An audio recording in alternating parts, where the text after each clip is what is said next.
Hi, you're welcome to Financial Freedom Hub, your online earning and ultimate wealth creating YouTube channel.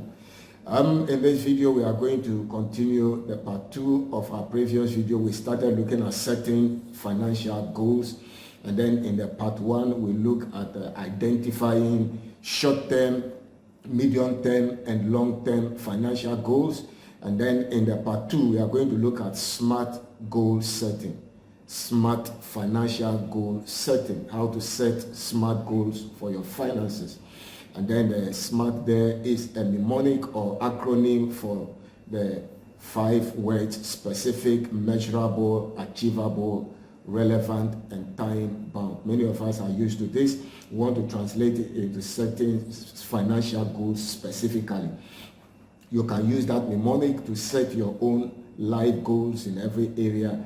But in this video, we want to look at how they relate to setting financial goals. So if you haven't subscribed to the channel yet, make sure you subscribe to the channel, turn on the notification, like our videos, share the videos, and then comment, and then let us interact. Leave us a comment, ask your question, give us suggestions, and then anything you want to know about financial literacy or education, leave a comment for us, and then we can attend to you.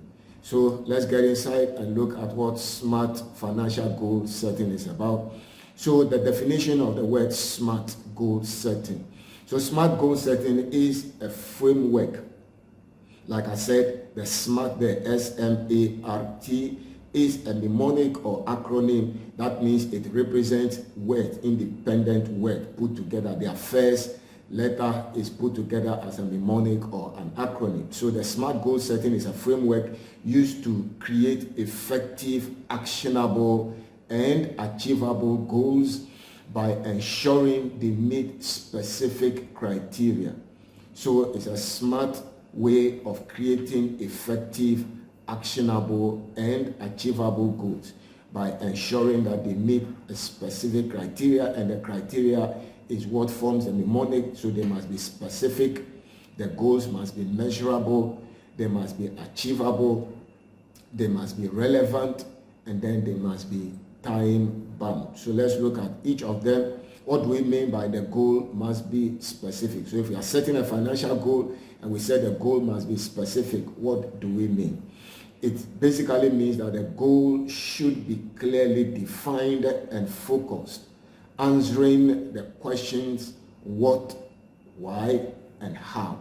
So the goal you are setting, your financial goal you are setting, it must be clearly defined and focused. And then it must answer the question of what. What do you want to achieve? Why do you want to achieve it? And how do you want to achieve it? So that makes the goal concise, clearly defined, focused, and so we can say it is specific.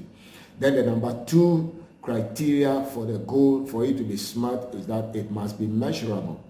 So goals should have quantifiable metrics or milestones to track progress. So let's say you want to set a goal. How are you going to measure to find out whether you have achieved the goal or you have not achieved the goal? You have achieved a certain percentage of the goal or you have not achieved a certain percentage. It means it must have quantifiable metrics or milestones to track the progress of achievement or the pursuit of the goal. That makes the goal measurable. So we are going to be looking at some practicals when it comes to specifics for financial goal setting. Then number 3, the A stands for achievable. So the goal must be achievable. That's the 3rd specific criteria. That means the goal should be realistic and attainable based on resources, skills, and time available. Okay, so in our previous video when we were looking at short-term, medium-term, the short-term we said we want to save $2,000 within 6 months. So it is possible you can attain that goal because of your level of resources and then your skills and the time available. It is possible to save $6,000 within 6 months. And then the medium-term goal, we said we want to save $30,000 within 3 years. So within 3 years, it is possible to save that. And then we said we want to save towards retirement. We want to accumulate $1 million in 25 years. So looking at resources and looking at the time, you can see that the goals are achievable within the time frames given based on the resources, the skills, and then the time available. So that is the third specific criteria for smart financial goal setting. And then number 4, it should be relevant. The goals should align with an individual's overall objectives and aspirations. Okay, so you set your goal, it is specific, it is measurable, it is achievable, but it must be relevant. It means it must align with your individual overall objective or aspiration. That's your financial goal. Then the last criteria is it must be time bound. You can't set a goal that is general and then there is no time limit within which you want to achieve it. You may never achieve it. So it has to be time bound, meaning the goal should have a deadline or a time frame within which they should need to be accomplished. So if you set goals, they need to have deadlines. Within what time frame do you want to attain that goal? You must have time frames within which you want to achieve different stages of that goal until you achieve the goal entirely. All right, so let's look at an example, a typical example of a SMART goal. Okay, so look at this example. I want to save money for vacation. So look at it. I want to save money for vacation. And then look at this. Another person puts it in this way. To save $3,000 in 12 months by setting aside $250 each month for a trip to Europe in August 2024. So now compare these two goals. The first person says, I want to save money for a vacation. We said the goals must be specific. They must answer the question of what, why, and how. So if you look at the first objective, the person said to save money for vacation.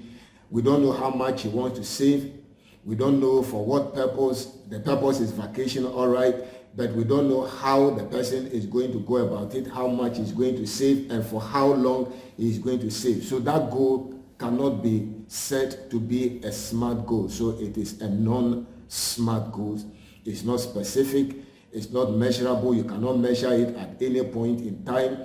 Achievable, you don't know what it is, so you don't know whether you have achieved or you have not achieved. You don't know how relevant it is, and then it is not time bound. So this goal is not a SMART goal. But look at the second goal, to save $3,000 in 12 months by setting aside $250 each month for a trip to Europe in August 2024. So you can see save 3,000, measurable. It is the amount is there, specific, clear, in 12 months, time bound. So we know the time within which to save that, and then the amount per month, 250. So you know it if you even default within 1 month.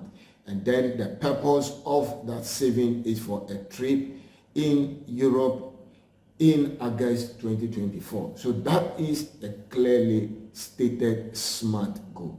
So if you want to set your SMART goal, make sure you pick up all the important specific criteria there, the amount you want to save, the time frame within which you want to save it. Is it achievable? Is it attainable? Is it realistic? And is it time bound? So basically, that is how you set your SMART goal. So in conclusion, setting financial goals involves categorizing the objectives into short-term, medium-term, and long-term goals, which we did in our previous video, and then you employ your SMART criteria to ensure that the goals are specific, measurable, achievable, relevant, and time-bound. And this will provide you a clear roadmap for effective financial planning and success. Like I told you, financial success, financial independence, financial freedom, they don't happen by accident. You have to plan them.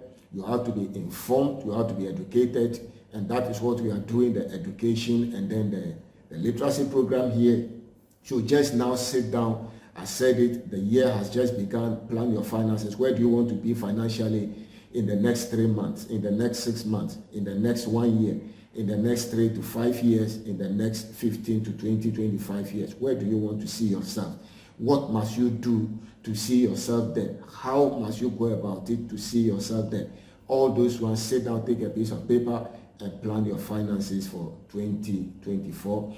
And then I know that with this, we may all achieve financial freedom if we follow through due diligently. Thanks for watching. Remember to subscribe to the channel and then also leave a comment, like our videos and share the videos. Thanks for watching. I'll see you in the next video.